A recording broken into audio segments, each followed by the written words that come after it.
बिस्मिल्लाहिर्रहमानिर्रहीम। अज़ीज़ तलबा, आज हम और एल पैरेलल रेजोनेंस सर्किट को डिस्कस करते हैं। इसमें हमने इंडक्टर, कैपेसिटर जिसकी कैपेसिटेंस C और इंडक्टेंस L दोनों कंपोनेंट को एक अल्टरनेटिंग वोल्टेज सोर्स के साथ कनेक्ट किया जिसकी फ्रीक्वेंसी का हमें पता है। लेट्स सपोज के ये फ्रीक्वेंसी है F, यानी नॉन अल्टरनेटिंग वोल्टेज सोर्स की फ्रीक्वेंसी F है। जब हम इसको कनेक्ट कर देते हैं तो अजीज़ तलबा, ये आपको पता है कि ये कंपोनेंट सारे के सारे पैरेलल इस अल्टरनेटिंग वोल्टेज सोर्स के साथ कनेक्ट किए गए हैं। लिहाजा इनमें से गुजरने वाली करंट वेरी करेगी और हर कंपोनेंट के एंड पॉइंट पर, यानी दोनों एंड पॉइंट जो है और इसकी दोनों प्लेट्स के दरमियान जो वोल्टेज की वैल्यू है वो अल्टरनेटिंग वोल्टेज सोर्स के बराबर ही होगी। मतलब वोल्टेज हर पॉइंट्स के एंड पर सेम होगा, लेकिन इसमें से करंट जो है वो वेरी करेगी। फर्ज करते हैं इसमें से गुजरने वाली करंट लीडिंग करंट है और इसमें से लैगिंग करंट, मतलब इसमें से जो करंट फ्लो कर रही है वो लीड कर रही है अप्लाइड वोल्टेज को, जबकि इसमें से जो करंट गुजर रही है वो लैग कर रही है अप्लाइड वोल्टेज को।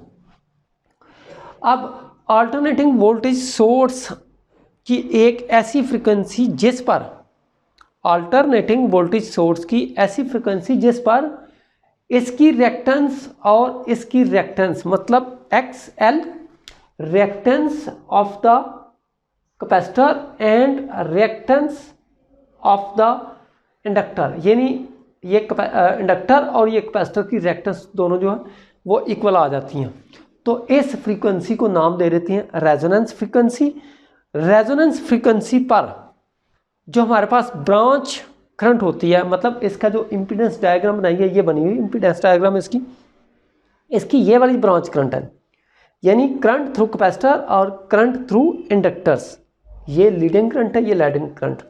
रेजोनेंस फ्रीक्वेंसी के ऊपर ये दोनों एक दूसरे के इफेक्ट को कैंसिल कर देती हैं, क्योंकि दोनों मकदार में इक्वल हैं और अपोजिट हैं, बस वो कैंसिल कर देती हैं। नतीजा ये होता है कि यहाँ पर गुजरने वाली रिजल्टेंट करंट की मकदार, यानी ये वाला जो हमारे पास अल्टरनेटिंग वोल्टेज सोर्स है, ये जो सप्लाई कर रहा है करंट, ये ऑलमोस्ट ज़ीरो हो जाता है। क्यों ज़ीरो होता है?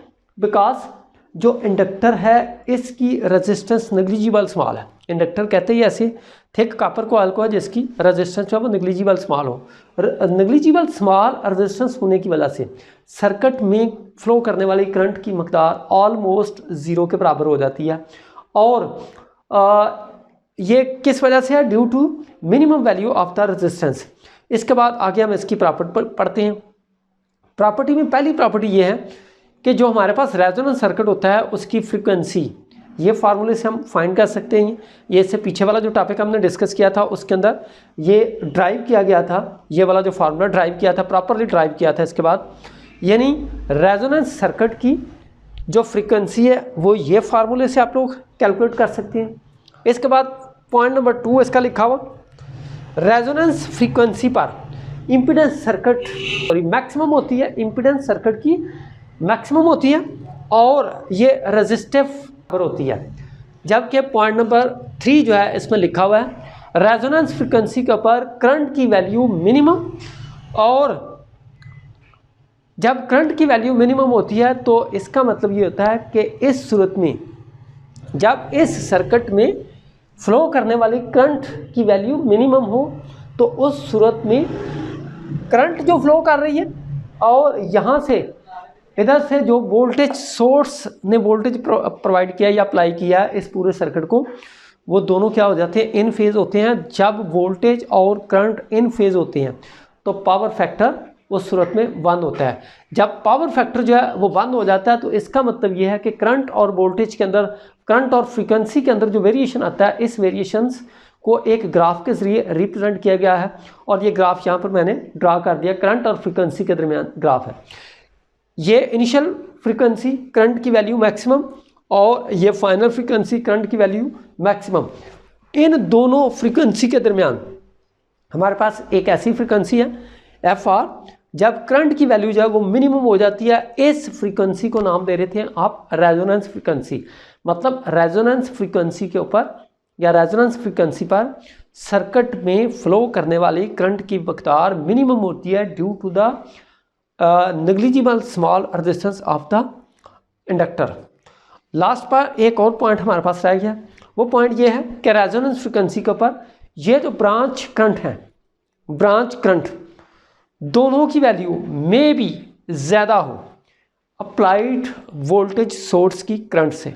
रेजोनेंस फ्रीक्वेंसी पर ब्रांच करंट यानी करंट, लीडिंग करंट जो इस कैपेसिटर में से फ्लो कर रही है और ड्रैगिंग करंट जो इस इंडक्टर में से फ्लो कर रही है, दोनों branch current one by one अकेली अकेली में भी ज़्यादा हो अप्लाइड वोल्टेज से। तो अजीज़ तलबा, आज का ये वाला टॉपिक उम्मीद है आप लोगों को क्लियर हो जाएगा। अगर आप लोग इसको एक दफ़ा दो दफ़ा वीडियो को देखेंगे तो उम्मीद है कि टॉपिक जो है वो काफ़ी हद तक क्लियर हो चुका होगा आप लोगों को। अल्लाह हाफिज़।